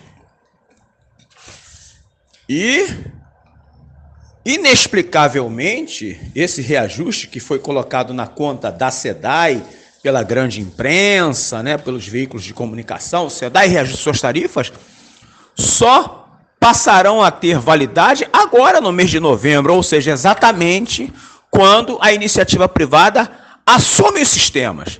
Então, o governo do Estado fez um reajuste tarifário para que a iniciativa privada arrecadasse. Ou seja, um total desvirtuamento da função estatal na preservação dos interesses da população, e não tem argumento, não tem história que se conte, que justifique isso, e mais, colocando na conta da SEDAI, né, porque a população responsabiliza a SEDAI, todo mundo fala que é a SEDAI que reajustou, uma coisa que ela sequer vai se beneficiar. E ressaltando que o benefício da SEDAI, ele é obrigatoriamente reinvestido nos sistemas para a população. Já qualquer benefício dado à empresa privada, ele não necessariamente voltará para a população. Então, é muito sério, é muito grave o que está acontecendo no estado do Rio de Janeiro, e nós estamos atentos e esperamos que órgãos como o Ministério Público Estadual e também o Ministério Público Federal também estejam atentos a isso. Que não se convençam com o canto da sereia, com o conto da carochinha, né? Com o migué que está sendo dito que essa concessão é a panaceia para a solução dos problemas do Rio de Janeiro. Principalmente com esse discurso que está sendo dito que vão levar água para 99% da população. Eu arriscaria dizer que 90% da população do estado do Rio já recebe água. Porque a SEDAI atende 64 municípios. Os 64 municípios, todas as populações, quase todas, são atendidas com água, mais de 12 milhões de pessoas. Então, essa onda que alguns atores, alguns players privados estão tirando, eles estão surfando na onda dos outros. Porque o problema da SEDAI, se é que temos problema, e temos muito, mas o problema da SEDAI é em relação ao esgotamento sanitário, por falta da celebração de inúmeros convênios que deveriam ter sido feitos, e não foram, diga-se de passagem, por falta de interesse do principal agente desse processo, que são os governos estaduais. Agora, Ari, além desse prejuízo provocado pelo leilão da SEDAI para o nosso estado, há também esse destinado à população do Rio de Janeiro. Entrou em vigor no início desse mês um reajuste nas contas de água aqui no estado de 9,8%, autorizado pela Agência Reguladora de Energia e Saneamento Básico do estado do Rio de Janeiro, a Agenersa. A direção da SEDAI alegou que, como não houve alterações na cobrança em 2020 por conta da pandemia, o reajuste deveria ser de 11,51%, por considerar o período de maio de 2019 a maio de 2021. Mas o governo do estado e a SEDAI acordaram em conceder o percentual inferior à inflação. É isso mesmo, Ari. Esse aumento da conta se dá apenas para compensar os prejuízos dos últimos tempos ou já é um efeito da privatização?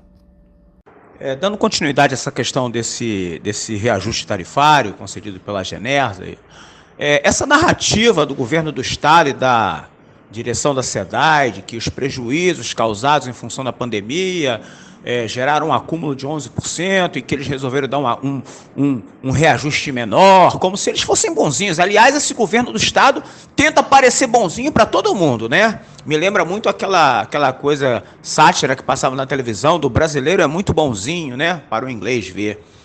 Mas, veja, isso com certeza são os efeitos da privatização. Por quê? Porque a SEDAI, enquanto empresa pública, estatal, com função social, como foi muito bem definido, inclusive pelo ministro Luiz Fux, numa das suas decisões para conceder a imunidade tributária à SEDAI, há alguns anos atrás, e que estranhamente mudou de posição, permitindo o leilão da SEDAI, né? Mas, enfim, esse caráter social da empresa pública é exatamente esse, de trabalhar, entre aspas, com prejuízo. Porque o objetivo da SEDAI não é ter lucro econômico, lucro financeiro. O objetivo da SEDAI é atender a população. Obviamente que bem gerida e bem administrada, ela não tem prejuízos, e nós temos realizado resultados positivos desde a gestão do ex-presidente Wagner Victor, que realmente trouxe um novo modo de gerir a empresa pública e fez grandes avanços, né, que tiveram continuidade e, infelizmente, foram interrompidos com a eleição do impeachmentado ex-governador Wilson Witzel e que está na continuidade do seu vice, né, que está sob, inclusive, investigações. Mas, veja, é uma narrativa. A SEDAI, ela teve alegado um prejuízo de 200 milhões, mas isso representa a redução de um valor que ela arrecadava, que em função das políticas públicas voltadas para atender a população em plena pandemia, ela deixou de realizar um lucro que era esperado. Mas isso não quer dizer que a empresa esteja operando no negativo, pelo contrário, dados do DIEESE, encomendados por nós, provam que a SEDAI tinha muito dinheiro em caixa, tem muito dinheiro em caixa, dinheiro esse que deveria estar sendo investido e não está. Então, isso é que deve gerar suspeitas na população e, repito, no Tribunal de Contas do Estado, no Ministério Público Estadual. Por quê? Porque nós podemos estar passando aí por um processo de malversação de recursos públicos, desvio de conduta, e digo que eu estou falando que podemos, é uma suspeita, não é nada pessoal, mas a gente tem observado o movimento. Então, esse reajuste tarifário, nada mais, nada menos, indica que visa atender aos interesses privados, ou seja, você, população, vai pagar a conta da privatização. Mas a culpa cai aonde? Na SEDAI. É mais fácil culpar a SEDAI. Ari, recentemente você escreveu um belo artigo para o site do Le Monde Diplomatique, intitulado O Laboratório, onde explica que a venda da SEDAI esse ano seria apenas um ensaio do que deve se dar em todo o país nos próximos tempos. Eu gostaria que você aprofundasse esse seu entendimento aqui para os nossos ouvintes, por favor, Ari. Por que essa privatização seria um laboratório? Bem, para falar disso, eu preciso fazer um recorte de 2 anos passados, né? Tramitou no Congresso Nacional a MP 844, que foi convertida na MP 868, que acabou virando a reforma do marco regulatório do saneamento, a reforma da Lei 11.445, que se transformou na Lei 14.026. E o que representa isso, essa lei? Ela representa a pavimentação, ou, como se diz na gíria, o libera geral. As empresas privadas, os grandes players que operam o sistema de obras, empreiteiras, enfim, as grandes associações que defendem os interesses privados, fizeram um lobby pesado no Congresso Nacional e modificaram a 11.445 para que, através da 14.026, da Lei 14.026, pudesse pavimentar a privatização de todos os sistemas de água e esgotamento sanitário no país. Sejam eles empresas públicas como a SEDAI, a Copasa, a Sanepar, a Embasa na Bahia, assim como as empresas municipais. Nós temos municípios no Brasil que têm empresas públicas municipais que prestam excelentes serviços à população. Então, esse processo, né, se deu dessa maneira e nós chegamos ao Rio de Janeiro, que acaba virando um modelo disso. E modelo por quê? porque aqueles atores, né, que inclusive elaboraram o edital do BNDES, o questionável edital do BNDES, que participaram de toda a confecção desse processo, que culminou com o leilão no último dia 30, né, eles abusam de ultrapassar as fronteiras, vamos dizer, no mínimo da moralidade. Secretários de Estado, governo, empregados públicos do próprio banco, enfim, pessoas que estão ali cumprindo a tarefa de entregar o patrimônio público. E o Rio de Janeiro segue como exemplo porque privatizaram a SEDAI. Veja bem, qual era o maior patrimônio da SEDAI? A qualidade da sua água. E esse processo, como eu falei, vem de um recorte histórico. Ao longo, né, de todos esses últimos 4 anos, e em particular de 2020 para cá, 2018 para cá, nós tivemos alguns eventos que fortaleceram a ideia da privatização, eventos que, na nossa opinião, foram construídos. Então, resumindo a história, o artigo foi escrito baseado em fatos históricos, indícios de ações, e o principal deles, a questão do edital elaborado pelo BNDES, que tem lá o item 13.5, se não me engano, que diz: pessoas físicas ou jurídicas que, porventura, tenham relação direta ou indireta com os executores do projeto, os elaboradores do projeto, o edital, e com quem conduziu toda essa situação, não poderiam participar do leilão. E a Iguá Saneamento, que tem no seu capital acionário o Bendespar como acionista, que é o braço de investimento do BNDES, a Iguá Saneamento, não por acaso, arrematou o lote, o bloco mais lucrativo, ou seja, o bloco que tem a melhor arrecadação e a menor quantidade de problemas, e onde foram feitos os maiores investimentos nos últimos 10 anos pela SEDAI, pelo governo do estado do Rio de Janeiro. Ora, se o edital prevê que não poderiam ter ligação nenhuma, e uma das empresas que ganha esse processo tem ligação com o próprio construtor do edital, que é o BNDES, se isso não é no mínimo imoral, eu não sei como qualificar. Então, o artigo foi construído nessa perspectiva para demonstrar, né, o quão pernicioso, o quão perigoso, o quão irregular, imoral é todo esse processo de concessão, que não fica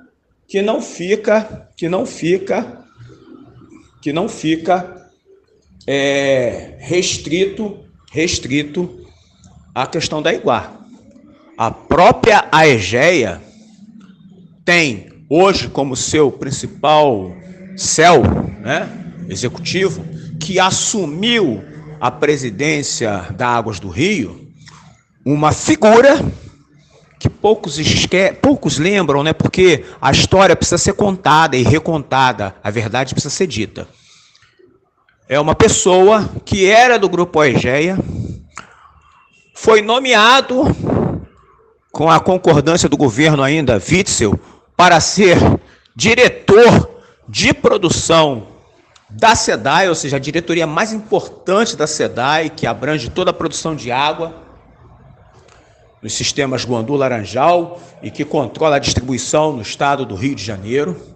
Esse ator veio do Grupo Aegea direto para a SEDAI, passou 6 meses na SEDAI, e um pouquinho mais, como diretor, conhecendo tudo, sai da SEDAI, não cumpre quarentena, que deveria ser no mínimo uma medida de ética, volta para o Grupo Aegea, atua no Grupo Aegea, e no leilão ele aparece como principal player, arrematando os 2 outros lotes, que são 2 outros lotes rentáveis do sistema SEDAI. E hoje ele é presidente do Grupo Águas do Rio. Veja, se não há informações privilegiadas nesse circuito, eu também não sei como classificar isso. Então, esse artigo visa demonstrar todo esse comprometimento, toda essa engenharia feita para destruir a imagem da SEDAI perante a sociedade e para facilitar a entrega desse patrimônio, que não é de governo, não é de parlamentar, é do povo do Rio de Janeiro, que é a distribuição de água.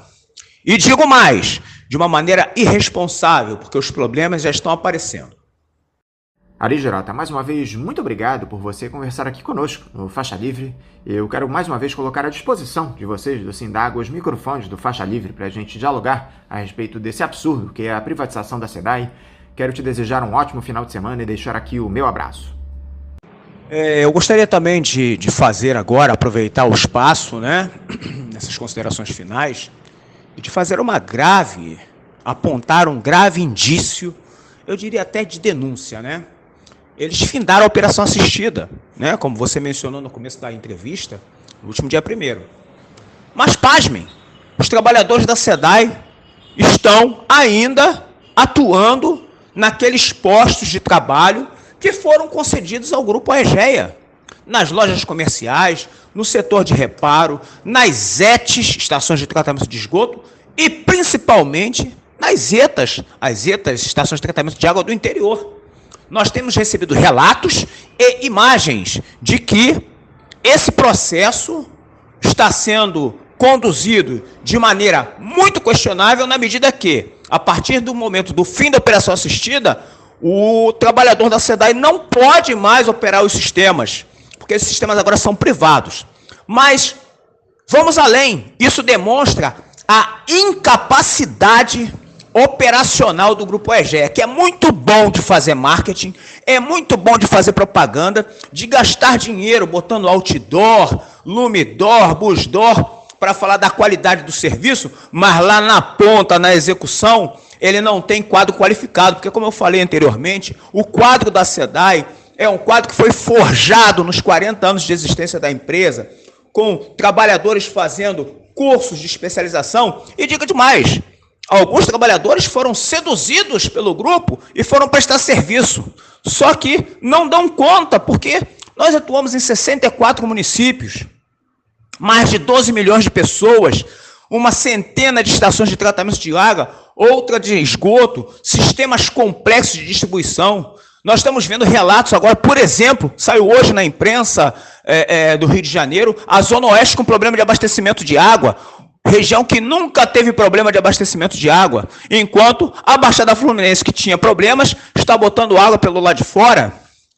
Então, veja, as manobras, os sistemas continuam na interdependência do serviço da SEDAI. E aí reafirmo a renúncia de receita patrocinada pelo governo do Estado, e isso é uma denúncia grave, que o Ministério Público Estadual tem que se debruçar, porque não dá para passar pano para governante, e principalmente para ator privado. Agora, cada um na sua praia, assim como eu sempre digo e reafirmo publicamente, eu faço o meu papel como representante eleito pelos trabalhadores, eu sindicalizo a luta na essência da palavra, porque como trabalhador e como população, é revoltante assistir a esse espetáculo que a gente está vendo, esse espetáculo escabroso de desvio, de desvirtuamento da coisa pública. Então, eu faço aqui um apelo já às autoridades competentes para que se debrucem sobre isso, porque a história está sendo contada de acordo com os interesses financeiros e econômicos, uma troca de dinheiro, né, de recursos, diga-se de passagem, mais de 70% dos recursos oriundos do BNDES. Se você tivesse aporte de 14 bilhões, que é a primeira parcela do dinheiro do BNDES, na SEDAI, eu garanto aos ouvintes do programa Faixa Livre e da Rádio Bandeirantes, que a SEDAI seria a melhor empresa de saneamento do mundo, porque 14 bilhões, com o compromisso de fazer a coisa pública funcionar, com uma gestão transparente, com uma gestão com controle social, com a população participando, com a fiscalização efetiva do TCE, que se prestou a um papel de passar pano para as vontades do governo do Estado, nós estaríamos no outro patamar da história. mas não há bem que seja eterno, nem mal que dure para sempre. Os trabalhadores da SEDAI seguem em luta contra todo esse processo pernicioso, buscando, na solidariedade da população e principalmente na seriedade de órgãos como o Ministério Público, que essas contradições sejam solucionadas, aqueles que porventura tenham sucumbido a desejos não tão republicanos sejam punidos e o povo do Rio de Janeiro continue a ter a perspectiva verdadeira de um saneamento de qualidade. Eu agradeço a você, Anderson, a Celeste, a Paulo e ao programa Faixa Livre e me coloco à disposição de todos e todas para qualquer debate e esclarecimento acerca de tema tão delicado. Água é vida e vida não se vende. Obrigado. Conversamos aqui com o presidente do Sindicato dos Trabalhadores nas Indústrias da Purificação e Distribuição de Água e em Serviços de Esgoto de Niterói e Região, o Sindágua RJ, Ari Girota. E vamos encerrando a edição de hoje do Faixa Livre, convidando todos vocês para, na próxima segunda-feira, a partir das 8 da manhã, estarem ligadinhos aqui na Rádio Bandeirantes 860 AM para mais uma edição do nosso programa. Um abraço a todos vocês e até segunda!